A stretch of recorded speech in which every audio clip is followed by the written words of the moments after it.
사랑하는 성도 여러분, 은혜 가운데 한 주를 시작하고 계신가요? 주일을 보내고 각자의 삶의 터전에서 하루를 시작하고 계실 겁니다. 하나님은 저와 여러분을 부르실 때 어떤 특별한 곳에서 우리를 부르시는 것이 아닙니다. 바로 우리가 속한 삶의 현장에서 저와 여러분을 부르십니다. 우리의 직장에서, 가정에서, 삶의 현장에서 말입니다. 우리를 부르시는 그곳에서 오늘도 하나님을 경험하는 하루가 되시기 바라며 오늘의 말씀을 함께 읽도록 하겠습니다. 오늘의 말씀은 요한일서 4장 9절에서 10절 말씀입니다. 하나님의 사랑이 우리에게 이렇게 나타난 바 되었으니 하나님이 자기의 독생자를 세상에 보내심은 그로 말미암아 우리를 살리려 하심이라. 사랑은 여기 있으니 우리가 하나님을 사랑한 것이 아니요 하나님이 우리를 사랑하사 우리 죄를 속하기 위하여 화목제물로 그 아들을 보내셨습니다. 아멘. 우리 모두는 이 땅에서 사랑받기를 원합니다. 그래서 이런 찬양이 있죠. 당신은 사랑받기 위해 태어난 사람. 네. 이 찬양은 우리 크리스찬뿐만이 아니고 교회 밖에서도 많은 인기를 얻는 것 같습니다. 왜 그럴까요? 바로 우리 모두는 사랑받고 싶어 하기 때문입니다. 모두에게 그런 마음이 있는 것이죠. 하지만 우리는 점점 사랑을 잃어버리고 사는 것 같습니다. 그리고 사랑을 잃어버린 그곳에는 우리 마음에 점점 다른 것들이 우리의 마음을 대신하고 있다는 것이죠.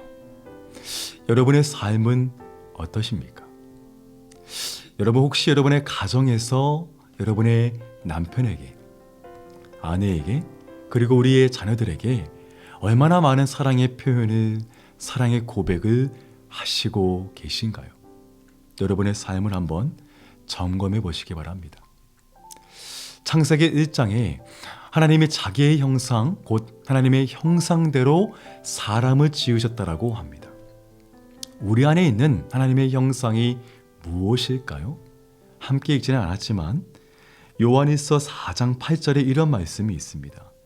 사랑하지 아니하는 자는 하나님을 알지 못하나니 이는 하나님은 사랑이심이라. 하나님은 사랑이심이라. 하나님은 사랑 그 자체라는 것입니다. 하나님은 사랑의 본체이시죠. 그러므로 우리 안에 있는 하나님의 형상은 사랑인 것입니다.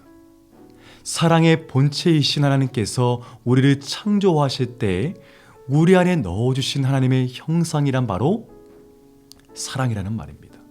그래서 우리가 서로 사랑하고 사랑받는 존재로 그렇게 지음을 받았다는 겁니다. 그런데 문제는 우리가 이 사랑을 잃어버린 것입니다.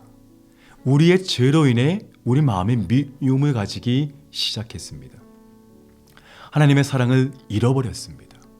하나님의 사랑을 잃어버린 바로 그 시작에서 우리의 삶의 고통과 갈등과 불신이 점점 우리 마음에 대신하기 시작했다는 것이죠.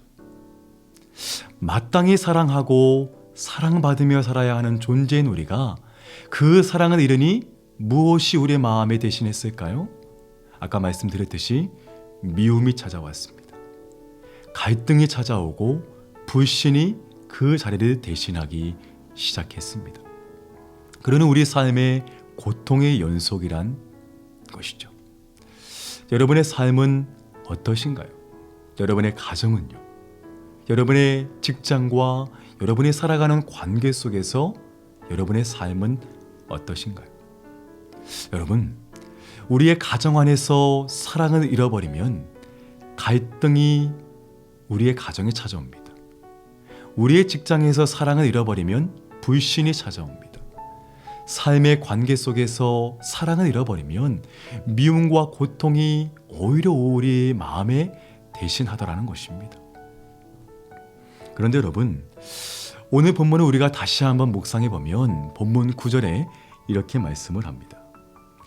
하나님의 사랑이 우리에게 이렇게 나타난 바 되었으니 하나님이 자기의 독생자를 세상에 보내심은 그로 말미암아 우리를 살리려 하심이라. 아멘. 하나님의 형상인 사랑을 잃어버린 우리에게 다시 하나님의 사랑이 우리에게 나타난 바 되었다고 합니다. 즉 하나님께서 우리가 잃어버린 사랑의 형상을 다시 회복하고자 하나님께서 하나뿐인 독생자를 우리에게 내어주셨다라고 말씀을 합니다. 왜요? 우리를 살리고자 하나뿐인 독생자를 우리를 위해 내어주셨다는 것입니다. 여러분, 이 말씀의 정확한 의미가 무엇일까요? 하나님과 우리와의 깨어졌던 그 사랑의 관계를 다시금 회복하시고자 하나님은 우리에게 사랑의 기회를 열어주신 것입니다. 사랑을 잃어버린 우리에게 말입니다. 그리고 10절의 말씀에 이렇게 말씀을 합니다. 사랑은 여기 있으니 우리가 하나님을 사랑한 것이 아니요 하나님이 우리를 사랑하사 우리 죄를 속하기 위하여 화목제물로 그 아들을 보내셨습니다. 아멘. 즉 우리는 하나님께 멀어졌지만, 우리는 그분을 불신했지만, 우리는 그분을 미워했지만 하나님은 우리를 여전히 사랑하셨다는 것입니다. 우리가 먼저 그분을 사랑한 것이 아니고 하나님이 우리를 먼저 그리고 끝까지 저와 여러분을 사랑하셨다는 것입니다. 사랑하는 여러분, 이것이 무엇일까요?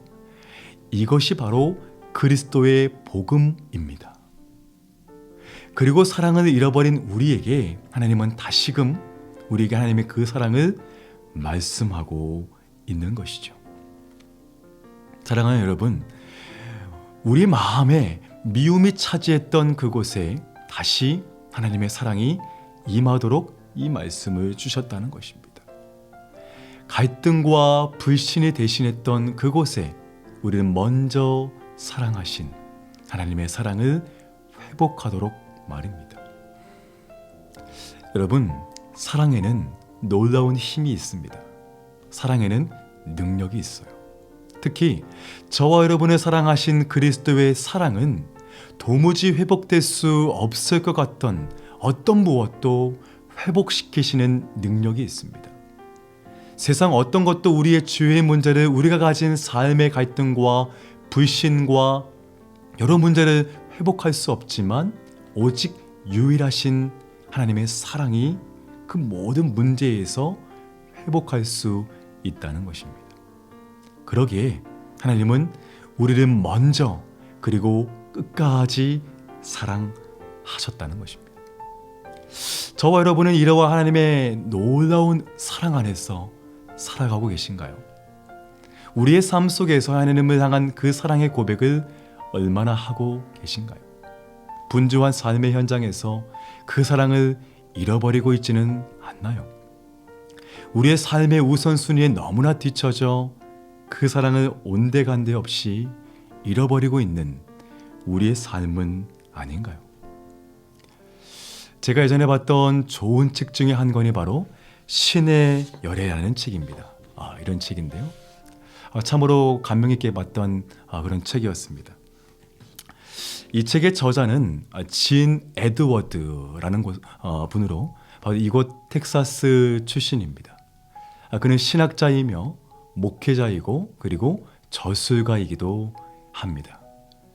이 책은 말 그대로 하나님이 우리를 얼마나 사랑하시는지에 대한 성경의 내용을 마치 소설처럼, 연애 이야기처럼 그렇게 쓰여진 책입니다.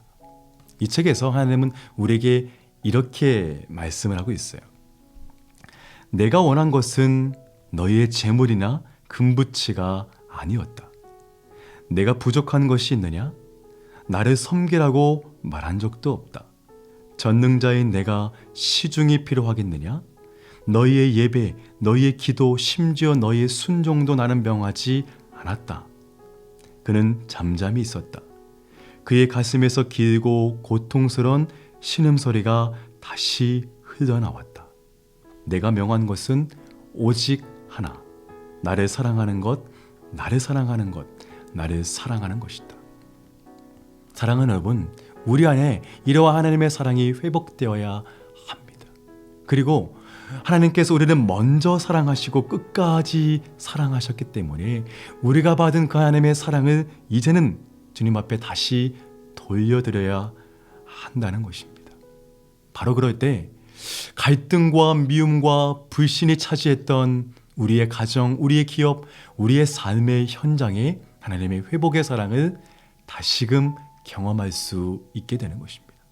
사랑하는 여러분, 바로 고나기는 여러분의 삶의 현장 가운데 이러한 하나님의 사랑이 회복되기를 간절히 바랍니다.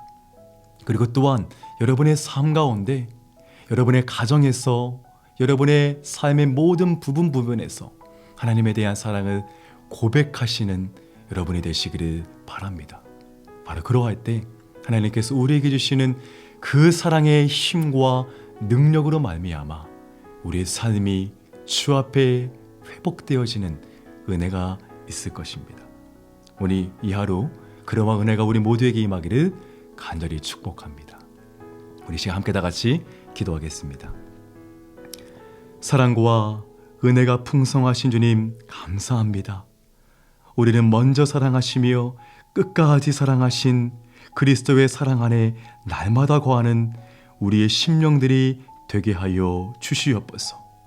세상에 많은 분주함과 여러 가지 많은 갈등과 불신과 문제가 있지만 그럼에도 그 모든 것들을 다 주님 앞에 맡기는 우리의 삶이 되게 하여 주시옵시고 죽기까지 우리를 사랑하신 그리스도의 사랑으로 말미암아 깨어졌던 갈등과 불신이 회복되어지는 그러한 은혜를 경험하게 하여 주시옵소서.